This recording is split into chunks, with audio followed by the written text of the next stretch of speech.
Assalamualaikum warahmatullahi wabarakatuh.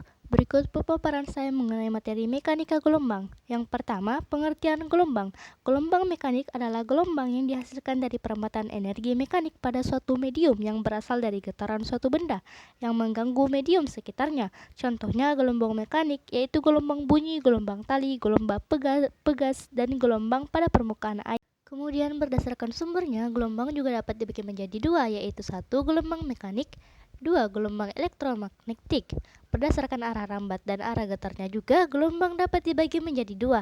Yang pertama gelombang transversal dan yang kedua gelombang longitudinal. Selanjutnya pada bagian B terdapat karakteristik gelombang mekanik. Yang pertama panjang gelombang, yang kedua periode gelombang, yang ketiga frekuensi gelombang, dan yang keempat cepat rambat pada gelombang.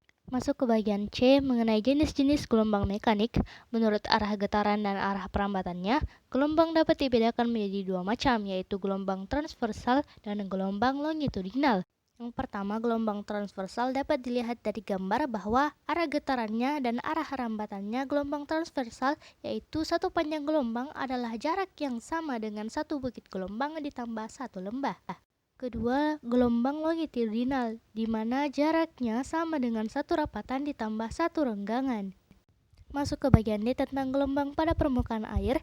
Perhatikan gambar A. Jika sumber getaran gelombang berupa garis lurus, getaran-getaran yang dihasilkannya akan merambat dengan bentuk muka gelombang lurus, seperti pada gambar B. Berikutnya mengenai gelombang seismik. Apa gelombang seismik itu?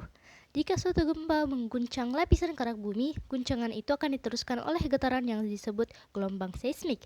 Gelombang inilah yang merambat ke segala arah dan berasal dari sumber gempa di bawah permukaan tanah. Kemudian masuk ke bagian F tentang kecepatan perambatan gelombang mekanik. Panjang gelombang, frekuensi, dan kecepatan gelombang merupakan besaran-besaran yang berkaitan satu dengan yang lainnya. Panjang gelombang menunjukkan jarak antara rapatan yang berurutan atau renggangan yang berurutan, sementara itu frekuensi adalah jumlah tekanan yang melewati satu titik per second. Perhatikan rumus-rumus di bawah ini. Masuk ke bagian G mengenai sifat-sifat gelombang mekanik. Yang pertama, pemantulan gelombang air. Perhatikan gambar di samping.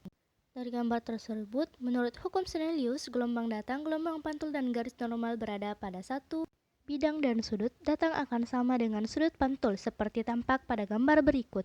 Yang kedua, pembiasan gelombang air. Pembelokan arah perambatan suatu gelombang dapat terjadi jika gelombang tersebut melewati bidang batas dua medium yang memiliki indeks bias yang berbeda, misalnya pada gambar di samping. Sehingga didapatlah persamaan pembiasan gelombang pada rumus di bawah ini. Untuk mengamati perubahan-perubahan yang terjadi pada pembiasan dari medium dengan indeks bias N1 ke medium yang lainnya, perhatikan gambar di bawah ini. Dari kedua gambar tersebut didapatlah sin T per sin R sama dengan N2 per N1. Yang ketiga mengenai difrasi gelombang air. Peristiwa difrasi atau lenturan dapat terjadi jika sebuah gelombang mengalami penyempitan. Yang keempat mengenai interferensi gelombang air. Untuk mengamati interferensi dari dua buah gelombang dapat kita gunakan sebuah tangki riak atau ripple tank. Sehingga dari penjelasan sebelumnya, jika dua gelombang zeta fase dan dua gelombang berlawanan fase mengalami interferensi, akan didapatkan seperti pada gambar berikut.